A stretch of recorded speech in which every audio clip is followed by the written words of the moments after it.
What is up, YouTube? We are back. Today we are starting with part 4 and we're gonna be doing the core. So question number 1. Which of the following is used as a baseline measurement for global warming potential? Now, baseline measurement, we have done this before a lot of times. I think it comes up in the core every single time in every part. Baseline measurement is carbon dioxide. It will not be ammonia. It will not be CFC12, and it will not be propane.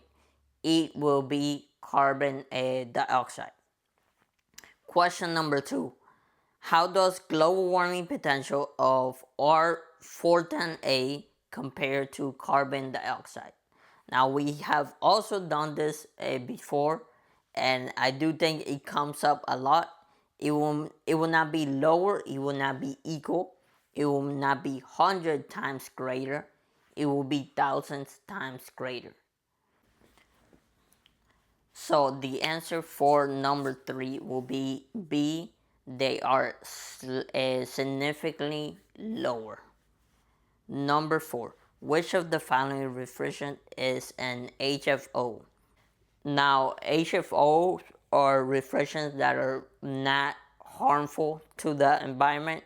So we know R134A is harmful. We know R123 is harmful. So an HFO will be R1234YF, which is an HFO refrigerant, and the answer will be A. Question number 5. Which of the following high pressure is a high pressure refrigerant under EPA Section 608 regulations?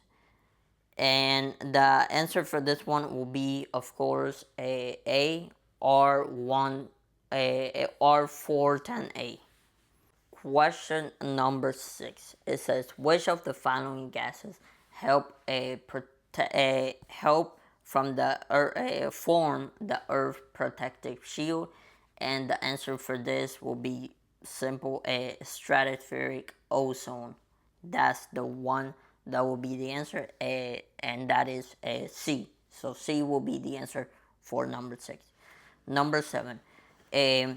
HCFC refrigerant contain which of the following? Now, in here is basically asking you what HCFC means. So you basically go down the line: hydrogen, chlorine, chlorine, fluorine, and and carbon. So the one that says hydrogen, chlorine, fluorine, and carbon will be C. So C will be the answer for number 7. Now for number 8 is asking you basically which refrigerant damages stratospheric ozone, and HFO doesn't really damage it. HFC, it does damage it because it has a carbon, so it does damage. HCFCs damage it even more because it has chlorine and carbon, and ammonia doesn't really. But in here, a B and C are both really good answers, but C will be a better answer because it has chlorine and it also has carbon. So C will be the answer for number 8. What is the strongest evidence that HCFCs are in the stratosphere? The one in here will be the one that's the answer for this one will be measurement of HCFCs in air samples from the stratosphere. That will be the answer because it's measurements of the actual sample of a refrigerant in the stratosphere. So C will be the answer for number 9. Number 10. Which of the following is not a violation of the Clean Air Act of a EPA regulation? Or EPA regulations, I'm sorry. And the one that's not a violation, failing to keep required records, no. Failing to meet the required evacuation, um, no, because it's not a violation.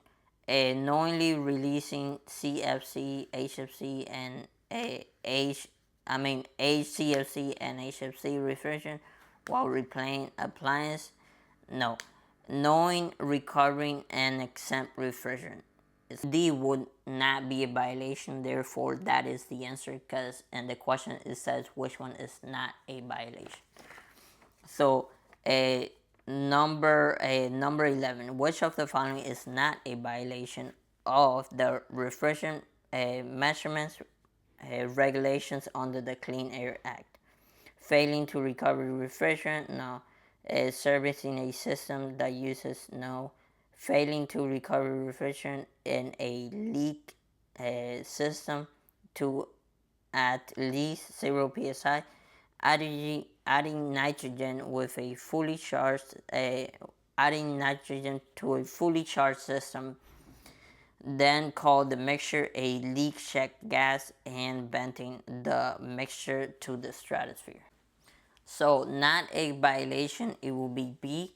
Servicing a system that uses CFCs or HCFCs after the phase out of those refrigerants.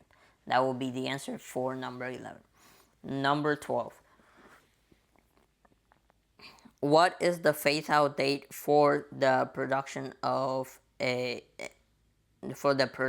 and import of new R22 in the US? So the production and import of R22, the phase out date was 2020, which A is 2018, C is 2022, and D is 2025.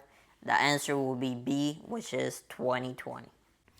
And this one is pretty simple. It's asking you which refrigerant must be recovered. And to be honest, every refrigerant needs to be recovered. So in this one, it's pretty simple. All three listed, which A is HFCs, B is CFCs, and HCFCs will be C, and D will be all three listed, which that will be the answer because you do need to recover all of them. So this one's asking you which one is not covered by EPA Section 608, and freezers are covered, air conditioning are covered, commercial refrigeration is also covered. The answer for this one will be D, which is disinfecting dehumidifiers. So what happened if a EPA regulation changes after a technician becomes certified? The answer for this one will be it will be the technician's responsibility to comply with any future changes in the law. So you have your certification, but you still gotta know any changes that is going on. So you do need to still keep knowledge of it. And this one is asking you which of the following is a drop-in substitute. I'll tell you right now, there's no such thing as a drop-in substitute, and that will be the answer. It will be D. There are no direct drop-in refrigerant substitutes. What type of synthetic oil or oils are commonly used in HFCs system and for retrofitting HCFC equipment to HFC refrigerant? The answer, it will not be glycol, it will not be alka benzene, it will not be mineral oil, it would be a polyester oil. That will be the answer. Now, in questions like this, where it's basically asking you the process of either cleaning, removing, or cleaning but with chemical analysis at the end, the difference is when is cleaning, it is always recycling. When it's cleaning, but it has chemical analysis at the end, it will always be. I mean, when it's cleaning and it has chemical analysis at the end, it will always be reclaiming. And when it's removing, it will always be recovering. So in here, we just look for that keyword, and it does say removing, which the answer will always be recovering. Number 20, what gas should be used to leak check? Now, in this one, a gas that is used to leak check, every time they ask you for a gas, or like is asking you about a leak check or anything like that, it will always be pressurized nitrogen. That is the only thing that you can put in the system to leak check the appliance. Number 21, why is it important not to mix different refrigerants in the same container? Now this is pretty simple. You don't want to mix refrigerants in containers because the mixture will be impossible to reclaim. It's not because the refrigerant mixture is toxic, which it is, but that's not why. There is solutions. It is not a it is a violation to the SNAP regulation. No, the mixture would explode. No, it's just impossible to reclaim. This one is asking you about the suction size of the hose for a vacuum pump, and that what that determines, and that will determine the length of the hydration time. How many inches in both the directions? This question, the answer will not be 2.5, it will not be 3.5, it will not be 4.6 either. It will be 1 inches. You need 1 inch in both directions. On this one, everything is used for the fill level of the recovery tank of the cylinder. The only one that it would not make sense in this one will be the pitch of the recovery device. So 25, a refrigerant label is placed on refrigerant cylinders to be returned to reclaiming. This only if it has a problem and does need to be reclaimed. A chalk to identify the cylinder hauler, a cylinder to identify gross weight, cylinder to identify pressure. The answer for this one will be C. For 25, it will be C, cylinder to identify the gross weight of the cylinder. We just finished all 25 questions of the core 4 part 4. Next video we're gonna start with type 1. Peace.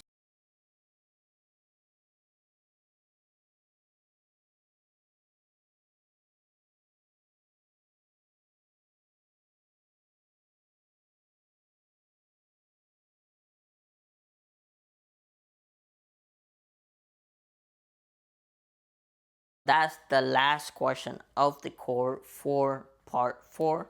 Next video we're gonna start with type 1. And yeah, we just finished all 25 questions of the core